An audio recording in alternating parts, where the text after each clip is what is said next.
जब भी हम किसी म्यूचुअल फंड स्कीम में इन्वेस्ट करते हैं तो हमें हर स्कीम के दो ऑप्शंस देखने को मिलते हैं। एक ग्रोथ ऑप्शन और दूसरा आईडीसीडब्ल्यू ऑप्शन।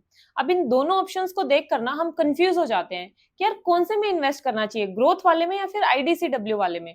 तो आज के इस वीडियो में आपकी ये कंफ्यूजन दूर होने वाली है। इस वीडियो को देखने के बाद आप बिल्कुल क्लियर होंगे कि वो कौन सा ऑप्शन है जहां से आपकी वेल्थ ग्रो होगी और वो कौन सा म्यूचुअल फंड का ऑप्शन है जहां से आपको एक रेगुलर पैसिव इनकम मिलती रहेगी।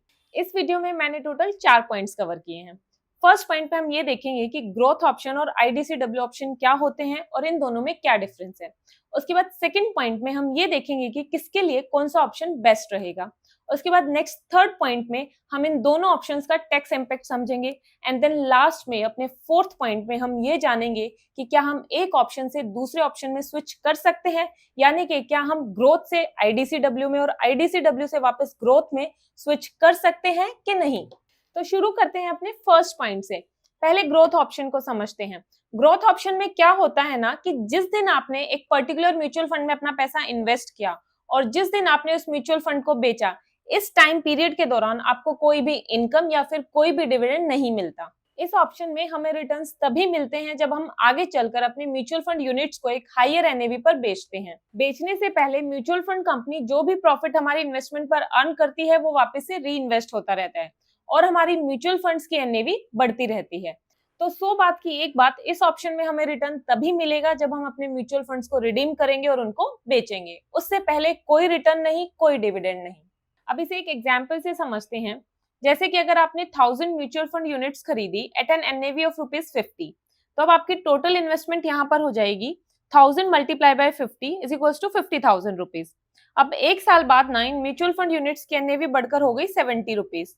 अब आप इनको अगर बेचने का सोचते हो तो आप टोटल कितने में बेचोगे? 1000 मल्टीप्लाई बाय 70, 70,000 रुपीज। तो यहाँ पर अब आपको टोटल प्रॉफिट होएगा 20,000 रुपीज का। तो अब जो ये 20,000 रुपीज का प्रॉफिट है ना, यही आपका रिटर्न है और ये आपको तभी मिला जब आपने अपनी म्यूचुअल फंड यूनिट्स को बेचा। तो इस ऑप्शन में आपको बेचने के बाद ही रिटर्न मिलता है, उससे पहले कोई रिटर्न नहीं मिलता। अब समझते हैं हमारे सेकेंड ऑप्शन को, आईडीसीडब्ल्यू यानी कि इनकम डिस्ट्रीब्यूशन कम कैपिटल विड्रॉल ऑप्शन। ये ऑप्शन ग्रोथ ऑप्शन के बिल्कुल ऑपोजिट है। इस ऑप्शन में ना आपको अपनी इन्वेस्टमेंट पे एक रेगुलर इनकम मिलती रहती है।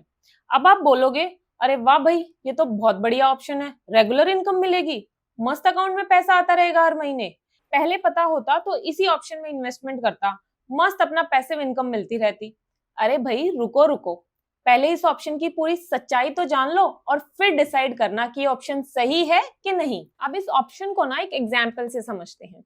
जैसे कि मान लो आपने 1000 म्यूचुअल फंड यूनिट्स परचेज करी एट एन एनएवी ऑफ ₹50, तो अब आपकी टोटल इन्वेस्टमेंट हो गई 50,000 रुपीज। अब कुछ टाइम बाद इन यूनिट्स की एनएवी बढ़कर हो गई 70 रुपीज। अब म्यूचुअल फंड कंपनी ने ना ये डिसाइड किया कि वो सब म्यूचुअल फंड होल्डर्स को 5 रुपीज पर यूनिट डिविडेंड देगी। तो अब यहाँ पर आपको टोटल डिविडेंड कितना मिलेगा? 1000 मल्टीप्लाई बाय 5, 5,000 रुपीज। अब जो ये 5 रुपए आपको डिविडेंड मिला है ना, ये कोई एक्स्ट्रा रिटर्न नहीं है, ये 5 रुपए आपकी एनएवी से ही डिडक्ट होंगे।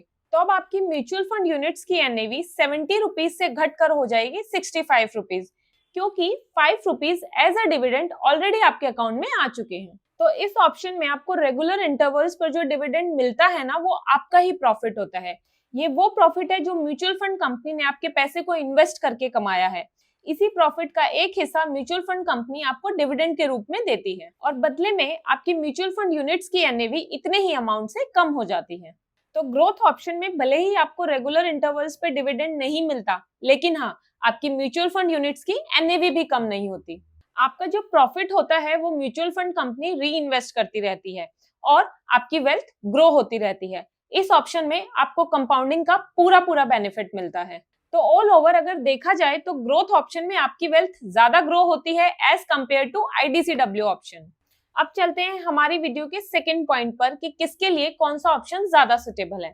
देखो, अगर आपको पैसिव इनकम की जरूरत नहीं है और आप कंपाउंडिंग का फायदा उठाना चाहते हो, आप चाहते हो कि आपका प्रॉफिट री इन्वेस्ट होता रहे ताकि over a period of long time आपकी इन्वेस्टमेंट ज्यादा ग्रो करे, आपकी वेल्थ ज्यादा ग्रो हो, तो आपके लिए ग्रोथ ऑप्शन ज्यादा सुटेबल है। लेकिन अगर आपका investment objective regular income generate करने का है, आपको रेगुलर डिविडेंड चाहिए, तो आप IDCW ऑप्शन की तरफ जा सकते हो। ये ऑप्शन रिटायर्ड लोगों के लिए भी ज्यादा सुटेबल रहता है जिन्हें रेगुलर इंटरवल्स पर एक इनकम की जरूरत होती है। अब चलते हैं हमारी वीडियो के थर्ड पॉइंट पर, जिसमें हम इन दोनों ही ऑप्शंस का टैक्स इम्पैक्ट समझेंगे। देखो, इन दोनों ही ऑप्शंस में आपको टैक्स तभी पे करना होता है जब आपको अपनी म्यूचुअल फंड यूनिट्स को बेचने के बाद प्रॉफिट होता है।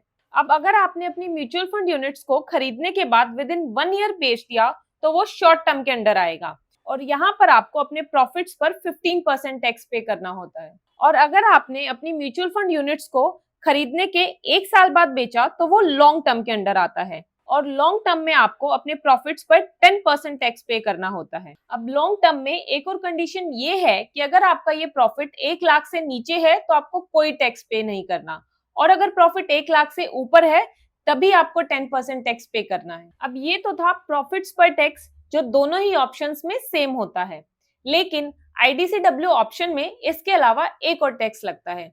जो डिविडेंड्स के फॉर्म में आपको रेगुलर इनकम मिलती है ना, उस पर भी टैक्स लगता है। ये रेगुलर इनकम आपके नॉर्मल स्लैब रेट के अकॉर्डिंग टैक्सेबल होती है। अब आता है हमारी वीडियो का फोर्थ एंड लास्ट पॉइंट कि क्या हम एक ऑप्शन से दूसरे ऑप्शन में स्विच कर सकते हैं। तो अगर आपको एक ऑप्शन से दूसरे ऑप्शन में स्विच करना है तो आपको जो अपनी पहली इन्वेस्टमेंट है उससे एग्जिट करना पड़ेगा, उस म्यूचुअल फंड को बेचना पड़ेगा और फिर नए सिरे से दूसरे ऑप्शन में इन्वेस्ट करना पड़ेगा। और जब आप फर्स्ट ऑप्शन से एग्जिट करोगे तो हो सकता है कि आपको एग्जिट लोड भी पे करना पड़े। अब ये डिपेंड करता है कि उस पर्टिकुलर स्कीम में एग्जिट लोड है या नहीं है। तो अगर टेक्निकली देखा जाए तो आप एक ऑप्शन से दूसरे ऑप्शन में स्विच नहीं कर सकते, आपको ऑल टुगेदर एक नई इन्वेस्टमेंट करनी पड़ेगी, तभी आप नए ऑप्शन की तरफ जा सकते हो। यहाँ पर डायरेक्ट स्विच करने का कोई ऑप्शन अवेलेबल नहीं है। तो ये थी मेरी आज की वीडियो जिसमें मैंने ग्रोथ ऑप्शन और IDCW ऑप्शन इन दोनों के बारे में डिटेल में डिस्कस किया। अगर आपको मेरी ये वीडियो अच्छी लगी और इस वीडियो से आपकी थोड़ी सी भी हेल्प हुई है तो प्लीज चैनल को सब्सक्राइब करें, वीडियो को लाइक जरूर करें और अपने फ्रेंड्स और फैमिली के साथ शेयर करें। कमेंट सेक्शन में लिखें कि आप अगली वीडियो किस टॉपिक पर चाहते हैं। मिलते हैं अगली वीडियो में। Thank you so much for watching.